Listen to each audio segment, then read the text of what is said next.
Hi YouTube, this is my review of The Replacement by Brenna Yovanov. I believe that's how you pronounce her name. If I have mispronounced it, I apologize.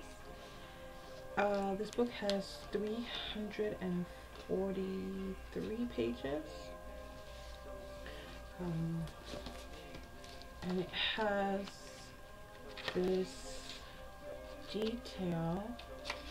I have to find it.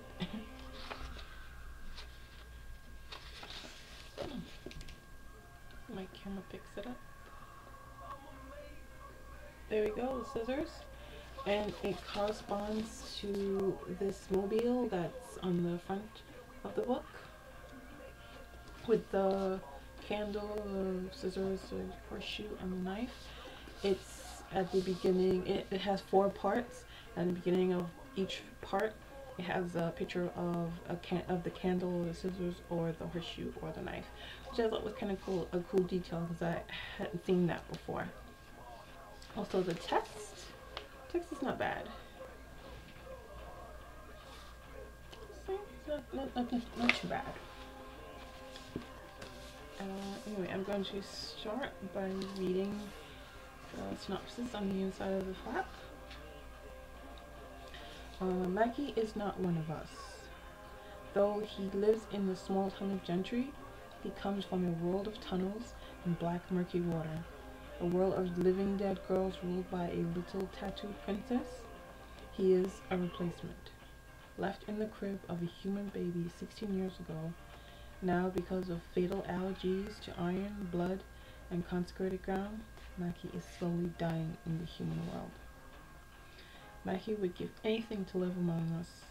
He just wants to play bass guitar and find out more about an oddly intriguing girl named Tate. But when Tate's baby sister goes missing, Mackie is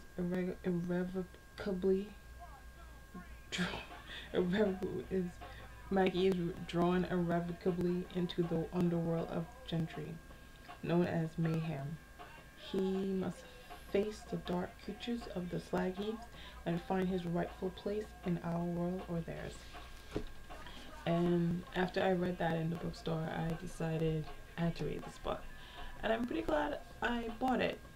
I mean, it was a little slow at first. It kind of drags a little bit until maybe around the 150s. And then from there on, it starts to slowly build.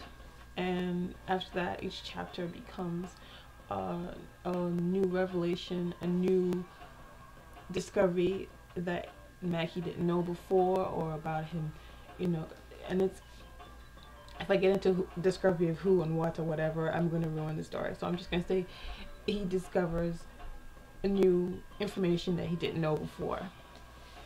And yeah, I like the characters.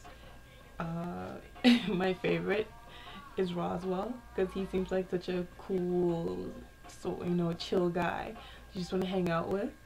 And the twins would annoy me. As for his sister, she reminds me a little bit of myself, because I am a sister. I have a little brother, and I think if I were in her situation and something happened to him, or he got sick or something, I think I would try to move heaven and earth to help him like she did. So yeah, that part of the story is quite believable. Yeah, and the romance between him and Tate, I'm not sure if it's so much of a romance. I mean, there is attraction between the two of them, but I'm not sure how much of a romance, because she spends most of the book yelling at him or trying to get into a fight with him. I don't think anything romantic really kind of develops, maybe towards the end of it. Yeah, and it was well written, and I have nothing but good thing to say. But the only problem is, for me to even try to explain myself and get into what I like and what I don't like, I would be ruining it for someone. But I would definitely recommend this book. This book is definitely a buy. But I have a disclaimer. If you are 13 and younger, as a parent, I would not purchase this book for a child that age, because there's a lot of profanity sprinkled throughout the book. Some of it is like, there, and some of it is just kind of sprinkled. You'll go a couple chapters before you see, profanity, but yeah, it's a little heavy on the profanity for a younger child, so I wouldn't purchase this book for 13 and younger. 16 and older, sure, have at it. It's a really good book. And if you're looking for something to add to your reading list, I would recommend The Replacement by Brenna Yovanov. Oh man, I'm totally mangling this poor woman's name. But yeah, I would recommend this book. That's my review. I hope it is helpful. And yeah, so have a nice day, and thanks for watching, and happy reading.